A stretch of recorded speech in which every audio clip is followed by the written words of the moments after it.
Assalamualaikum warahmatullahi wabarakatuh. Apa kabar sobat muslim? Semoga kita selalu diberikan rahmat dan lindungan dari Allah Subhanahu wa taala. Di antara sekian banyak tanda-tanda hari kiamat adalah bangkitnya Ya'juj Ma'juj yang merupakan tanda kiamat yang penuh tanda tanya dan kontroversi. Pertanyaan pertama tentu saja menyangkut wujud dan hakikat Ya'juj Ma'juj. Gambaran tentang makhluk ini telah bercampur antara fakta dan mitos, antara berita yang benar dan berita yang palsu, sehingga tidak heran jika ada yang menggambarkan mereka seperti monster seram bertubuh besar, ada pula yang melukiskannya dengan sosok bertaring, bertelinga panjang dan pendek. Sebagian bahkan meyakini Ya'juj Ma'juj bukanlah manusia tapi makhluk jadi-jadian. Selain tentang hakikat Ya'juj Ma'juj, muncul juga perdebatan tentang kehadiran mereka dalam kisah Raja Zulkarnain serta tembok yang dibuat sang raja untuk mengurung mereka. Jika memang tembok itu masih ada, di manakah lokasinya? Apakah tidak pernah ada manusia yang pernah menemukan atau barangkali tembok itu telah hancur? Kalau begitu, di manakah sisa reruntuhannya? Dan di manakah Ya'juj Ma'juj sekarang?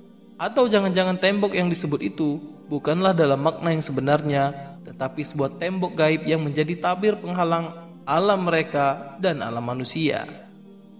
Dalam Al-Quran dan Sunnah, Ya'juj dan Ma'juj merupakan dua istilah yang selalu disebut bersamaan. Istilah ini dapat kita temukan dalam Al-Quran, hadis, dan juga kitab-kitab suci terdahulu. Sebagian ahli bahasa berpendapat Ya'juj dan Ma'juj berasal dari bahasa Arab yang berasal dari kata ajja, yang berarti bergejolak atau berkobar dan dapat juga bermakna yang cepat gerakannya. Sedangkan menurut yang lain, Ya'juj dan Ma'juj bukan dari bahasa Arab, tapi berasal dari bahasa Ibrani yang kemudian diserap ke dalam bahasa Arab karena kelompok Ya'juj dan Ma'juj sudah ada sebelum peradaban Arab lahir dan sebelum diletakkannya tata bahasa Arab. Kata Ya'juj dan Ma'juj sama halnya dengan kata iblis, Adam, Hawa, Ibrahim, Musa, Harun, Taurat dan Injil yang semuanya bahasa non-Arab yang kemudian diserap ke bahasa Arab. Dalam bahasa Inggris juga dikenal sebagai istilah Gog Magog yang diperkirakan berasal dari bahasa Ibrani. Istilah Gog dan Magog digunakan juga dalam 7 terjemahan kitab Taurat Perjanjian Lama. Fantasi berlebihan tentang rupa Ya'juj dan Ma'juj ikut membuat rancu tentang hakikat sebenarnya dari makhluk ini. Apalagi banyak hadis palsu yang beredar tentang Ya'juj dan Ma'juj memperlengkap gambaran buram tentang makhluk perusak ini. Yang pasti, Ya'juj dan Ma'juj bukan alien dari planet luar bumi, bukan juga monster yang buruk rupa. Mereka seperti yang dijelaskan di hadis sahih, merupakan anak keturunan Nabi Adam alaihissalam. Hanya saja, mereka kemudian menjadi ras bangsa yang menjadi pioner dan penyebar kerusakan di muka bumi, sehingga kelak mayoritas penghuni neraka berasal dari golongan mereka. Keterangan ini bisa kita dapatkan dalam hadis sahih yang diriwayatkan Imam Bukhari. Rasulullah Shallallahu Alaihi Wasallam bersabda, Allah Ta'ala berfirman kepada Adam, "Wahai Adam," maka Adam menjawab, "Aku sambut panggilanmu dengan senang hati serta semua kebaikan ada di tanganmu." Lalu Allah Ta'ala berfirman, "Keluarkanlah gerombolan penghuni neraka." Maka Adam bertanya, "Siapa itu gerombolan penghuni neraka?" Allah menjawab, "Mereka terdiri dari 999 orang dari setiap 1000 orang." Maka ketika itu anak kecil menjadi beruban. Setiap yang hamil melahirkan apa yang dikandungnya. Dan kamu lihat orang-orang seakan-akan mabuk, padahal mereka tidak mabuk tetapi karena azab Allah yang sangat keras. Kemudian para sahabat bertanya, "Siapakah yang satu itu, wahai Rasulullah?" Rasulullah menjawab, "Bergembiralah, sesungguhnya penghuni neraka itu dari kalian satu, dan dari Ya'juj wa Ma'juj 1000 orang." Uraian Rasulullah SAW dari hadis tadi memberi pemahaman bahwa perbandingan umat Rasulullah yang menjadi penghuni neraka dan Ya'juj dan Ma'juj yaitu 1:999. Ini juga menunjukkan populasi yang sangat banyak dari bangsa perusak ini, dan tentu saja populasi sebanyak itu tidak datang tiba-tiba karena mereka manusia, maka mereka juga beranak pinak hingga mencapai populasi yang besar. Kebangkitan Ya'juj dan Ma'juj merupakan bagian dari tanda akhir zaman. Tapi bukan berarti mereka sekelompok orang yang mendadak muncul di akhir zaman. Mereka telah lama ada. Ketika Al-Quran menceritakan tentang Raja Zulkarnain, Al-Quran menyinggung tentang keberadaan mereka. Nama Ya'juj dan Ma'juj disebut ketika Raja Zulkarnain bertemu dengan kaum yang bahasa mereka sukar dipahami. Kaum ini mengeluhkan kepada sang raja tentang keberadaan Ya'juj dan Ma'juj yang membuat kerusakan di muka bumi. Kaum ini meminta kepada raja agar membuat dinding antara dua gunung yang akan membatasi gerak dari Ya'juj dan Ma'juj. Dialog antara Zulkarnain dan kaum ini Allah Subhanahu wa taala kisahkan dalam surah Al-Kahfi. Hingga apabila dia telah sampai di antara dua buah gunung, dia mendapati di hadapan keduanya suatu kaum yang hampir tidak mengerti pembicaraan. Mereka berkata, "Hai Zulkarnain, sesungguhnya Ya'juj dan Ma'juj itu orang-orang yang membuat kerusakan di muka bumi. Maka dapatkah kami memberikan suatu pembayaran kepadamu, supaya kamu membuat dinding antara kami dan mereka?" Raja Zulkarnain mengajak kaum tadi untuk bekerja sama membangun tembok dari besi.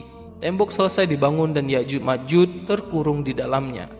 Hanya saja tembok ini tidak akan menghalangi mereka selamanya. Suatu saat akan hancur dan mereka akan keluar membuat berbagai kerusakan di muka bumi. Kisah ini juga Allah Ta'ala ceritakan dalam surah Al-Kahfi. Zulkarnain berkata, "Apa yang telah diberikan oleh Rabbku kepadaku lebih baik, maka bantulah aku agar aku membuat dinding antara kamu dan mereka. Berilah aku potongan-potongan besi, hingga apabila besi itu telah sama rata kedua puncak gunung itu." Zulkarnain berkata, "Tiuplah api itu." Hingga apabila besi itu sudah merah seperti api, dia pun berkata, "Berilah aku tembaga agar kutuangkan ke atas besi panas itu." Maka mereka tidak bisa mendakinya dan mereka tidak bisa pula melubanginya. Zulkarnain berkata, "Ini merupakan rahmat dari Rabbku. Maka apabila sudah datang janji Rabbku, dia akan menjadikannya hancur luluh. Dan janji Rabbku pasti benar." Selain sifat tamak, rakus, dan merusak yang ditunjukkan Ya'juj dan Ma'juj, mereka juga sangat sombong dan takabur. Apa saja yang mereka lewati akan mereka eksploitasi sehingga semua menjadi rusak. Bahkan dikisahkan dalam hadis sahih, mereka penyebab keringnya air danau Tiberias yang sekarang masuk wilayah pendudukan Israel. Mereka juga membunuh manusia yang tidak sesuai dengan prinsipnya.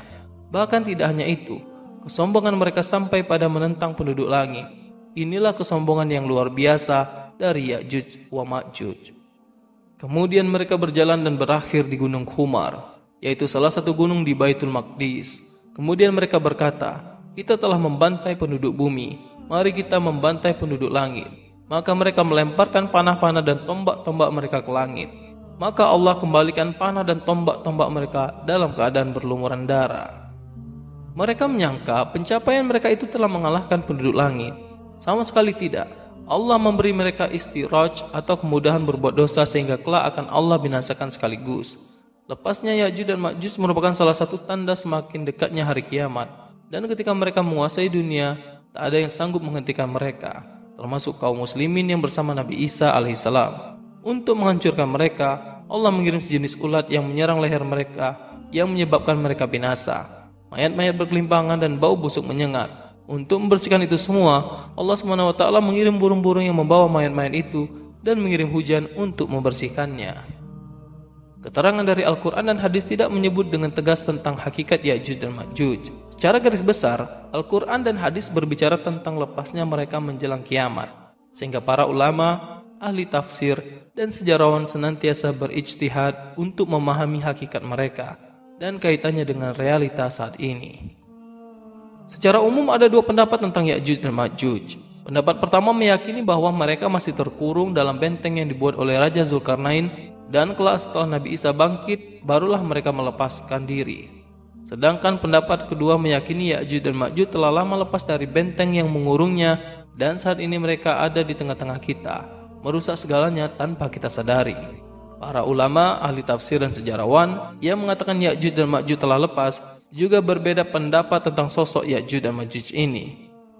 Imran Hussein, seorang pakar studi akhir zaman, dalam bukunya An Islamic View of Gog and Magog in the Modern World, mengungkapkan bahwa Ya'juj dan Ma'juj telah lepas, dan lepasnya mereka berkaitan dengan suatu kaum dan suatu negeri. Wilayah manakah yang dimaksud dan siapakah kaum tersebut? Kesimpulan tersebut bisa ditelusuri dengan memperhatikan kembali surah Al-Anbiya ayat 95-96 tentang Ya'juj dan Ma'juj. Terdapat larangan pada sebuah kota yang telah kami binasakan bahwa mereka akan pernah kembali sampai Ya'juj dan Ma'juj dilepaskan dan mereka menyebar ke segala penjuru. Quran Surat Al-Anbiya 95-96. Dua ayat ini mengatakan bahwa ada suatu kaum yang tidak bisa kembali ke sebuah wilayah hingga dilepasnya Ya'juj dan Ma'juj. Barulah mereka bisa kembali. Dari seluruh hadis yang telah diteliti tentang Ya'juj dan Ma'juj, hanya satu wilayah yang terkait dengan mereka, yaitu Al-Quds atau Yerusalem, sedangkan kaum yang akan kembali ketika Ya'juj dan Ma'juj dilepas tak lain adalah kaum Yahudi. Tembok yang dibangun oleh Zulkarnain diyakini telah runtuh karena rasanya tidak mungkin ada wilayah di dunia yang tertutup dinding besi yang menghimpun populasi manusia dalam jumlah besar. Populasi sebesar Ya'juj dan Ma'juj saat ini tidak mungkin dapat bersembunyi dalam tembok besi. Di masa lalu, Yerusalem 2 kali dihancurkan. Bani Israel 2 kali terusir dari tanah suci. Pengusiran pertama terjadi saat Yerusalem diserang Nebukadnezar. Mereka ditawan dan diperbudak. Bani Israel baru bisa kembali lagi ke tanah suci pada masa Cyrus Agung, pendiri Imperium Persia. Cyruslah yang membawa Bani Israel ke tanah suci dan membangun kembali Haikal Sulaiman yang dihancurkan Nebukadnezar. Pengusiran kedua terjadi saat Romawi menguasai Yerusalem. Romawi mengusir, mengasingkan, dan memperbudak mereka keluar Yerusalem. Dari sinilah kisah diaspora Bani Israel bermula. Selama 2 milenium berikutnya mereka berserakan ke berbagai penjuru dunia. Al-Quran menjelaskan bahwa apa yang mereka alami merupakan hukuman Allah kepada mereka, dan mereka baru akan kembali ketika Ya'juj dan Ma'juj berkuasa. Dan ketika Ya'juj dan Ma'juj dilepaskan, mereka merengsek bagai gelombang. Mereka menyebar ke berbagai penjuru, menguasai dunia menjadi superpower. Dan dengan kekuasaannya atas dunia, mereka membawa kembali kaum Yahudi ke Yerusalem untuk mengklaimnya sebagai milik mereka. Orang-orang Yahudi telah mengklaim kembali tanah suci dan telah mendirikan negara di sana dengan mengusir orang-orang Palestina.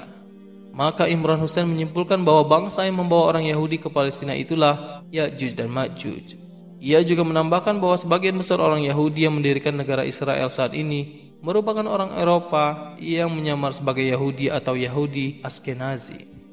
Sedangkan Yahudi asli Bani Israel adalah warga kelas 2 di Israel. Secara genetik Bani Israel dekat dengan bangsa Arab.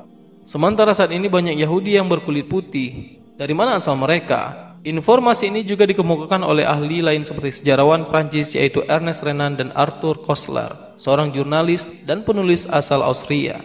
Mereka telah lama berteori bahwa mayoritas orang Yahudi yang ada di Israel sekarang bukanlah Yahudi keturunan Ibrahim, Ishak, dan Yakub.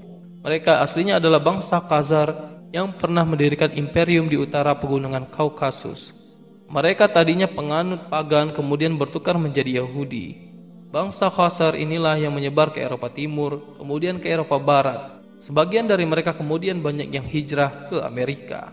Tanda penting lainnya dalam hadis Nabi SAW yang menyebutkan bahwa Ya'juj dan Ma'juj akan menjadikan bangsa Arab sebagai sasaran penindasan dan penganiayaan.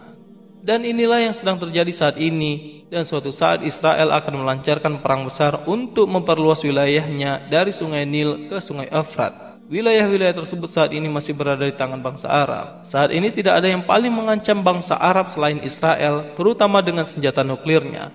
Negara ini diperkirakan mempunyai 60 hingga 200 rudal berhulu ledak nuklir. Dari Zainab binti Jashin bahwa Nabi bangun dari tidurnya seraya berkata, La ilaha illallah, celakalah orang-orang Arab, karena keburukan yang telah dekat telah terbuka pada hari ini dari dinding Ya'juj dan Ma'juj seperti ini. Kemudian Zainab berkata, Ya Rasulullah, apakah kita akan binasa meskipun bersama kita ada orang-orang saleh? Beliau menjawab, ya, ketika keburukan semakin banyak jumlahnya. Hadis riwayat Bukhari. Apalagi sifat Ya'juj dan Ma'juj yang merusak sangat mirip dengan apa yang dilakukan Israel dan pendukungnya. Kerusakan yang dilakukan bukan hanya material dengan pembunuhan massal, tapi masuk segala aspek kehidupan. Dengan tangan dan jaringannya yang menguasai dunia, mereka merusak agama, merusak akhlak, merusak tatanan sosial dan ekonomi. Kerusakan yang dilakukan secara sengaja dan sistematis dengan pembunuhan massal, dengan perusakan kunci unsur kehidupan, termasuk kehidupan akhirat. Ya'juj dan Ma'juj merupakan kaum dengan profesi dan gaya hidup yang secara kolektif menciptakan dan mempraktikkan sebuah jenis kerusakan. Apalagi danau Tiberias yang dalam hadis Nabi SAW disebut air danau akan habis diminum oleh Ya'juj dan Ma'juj. Saat ini berada di bawah pendudukan Israel. Bagaimana kondisi danau itu sekarang? Ternyata debitnya terus menurun secara drastis dan sejumlah kalangan menyebut tinggal menunggu waktu untuk mengering. Danau ini menjadi sumber utama di Israel untuk pertanian, sanitasi, dan air minum. Wallahu a'lam. Sebagian ulama dari sejarawan mengkaitkan Ya'juj dan Ma'juj dengan orang-orang Asia Timur seperti Jepang, Cina, Korea, dan bangsa Mongol. Di antara yang berpendapat demikian yaitu Dr. Salah Abdul Fattah Al-Khalidi dalam bukunya Kisah Umat Terdahulu. Beliau menguatkan pendapat dari Abu Kalam Azad, seorang ulama besar dari India. Menurut mereka Ya'juj dan Ma'juj ini berasal dari satu tempat timur laut wilayah Mongolia. Bahkan kata Mongolia dan Mongol sendiri terkait erat dengan Ma'juj. Terkadang kata Ya'juj dan Ma'juj juga dipakai dengan sebutan Mongol dan Tartar. Pendapat ini juga meyakini bahwa Ya'juj dan Ma'juj telah beberapa kali keluar dan kelak di hari kiamat akan kembali bangkit dan menunjukkan dominasi mereka. Salah satu dari rentetan kebangkitan itu terjadi pada abad ke-12 Masehi atau abad ke-7 Hijriah. Mereka dipimpin oleh Genghis Khan. Mereka menyerang kerajaan-kerajaan Islam sebelah barat, kemudian berkuasa dan menghancurkannya. Dan cucu-cucu Genghis Khan bernama Hulagu Khan berhasil memasuki Baghdad, merupakan ibu kota pada zaman Khalifah Abbasiyah, dan menghancurkannya pada tahun 656 Hijriah. Kerusakan yang ditimbulkan pasukan Mongol begitu dahsyat. Menurut beberapa riwayat, jumlah kaum muslimin yang tewas di kota Baghdad saat itu mencapai 2 juta orang. Pedang-pedang prajurit Mongol ini tidak berhenti selama 40 hari, menebas leher-leher orang Islam hingga kota Baghdad banjir darah. Saat ini, dunia tengah menyaksikan sebuah kekuatan baru sebagai pesaing adidaya Amerika. Dengan penduduk yang mencapai hampir seperempat penduduk dunia merupakan modal yang cukup untuk menguasai dunia.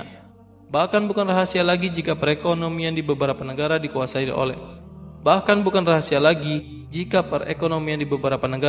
dikuasai oleh etnis ini.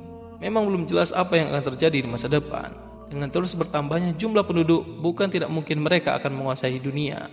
Pendapat kedua yang mengatakan Ya'juj dan Ma'juj yang masih terkurung di dalam dinding yang dibuat oleh Raja Zulkarnain juga didukung oleh banyak ulama. Mereka berpatokan kepada makna literal yang ada pada dalam hadis tentang kemunculan Ya'juj dan Ma'juj. Munculnya Ya'juj dan Ma'juj termasuk tanda-tanda kiamat besar. Hadis menyebutkan bahwa kemunculan Ya'juj dan Ma'juj terjadi setelah Nabi Isa alaihissalam membunuh Dajjal. Nabi Isa jugalah yang berdoa kepada Allah SWT agar membinasakan Ya'juj dan Ma'juj. Allah SWT pun lantas membinasakan mereka dengan mengirim ulat yang membinasakan mereka serta mengamankan negara-negara dan hamba-hambanya dari kejahatan Ya'juj dan Ma'juj. Sedangkan saat ini Dajjal dan Nabi Isa alaihissalam belum muncul. Bagaimana mungkin Ya'juj dan Ma'juj telah lepas? Tidak ditemukannya dinding tempat dikurungnya Ya'juj dan Ma'juj sampai saat ini bukanlah alasan untuk mengatakan Ya'juj dan Ma'juj telah lepas. Memang banyak pencapaian telah didapat manusia dengan teknologi canggih. Tapi banyak juga sesungguhnya hal yang belum diketahui manusia. Kebangkitan Ya'juj dan Ma'juj menjelang hari kiamat merupakan suatu kepastian. Dengan populasi yang besar dan kekuatan yang besar, mereka akan mendominasi dan berbuat kerusakan di dunia. Semoga Allah SWT melindungi dan menjaga kita dari fitnah dan ujian akhir zaman. Amin amin ya rabbal alamin. Demikian informasi yang dapat disampaikan oleh Ragam Islam Channel pada kesempatan kali ini. Semoga video kali ini dapat menjadi hikmah bagi kita semua. Assalamualaikum warahmatullahi wabarakatuh.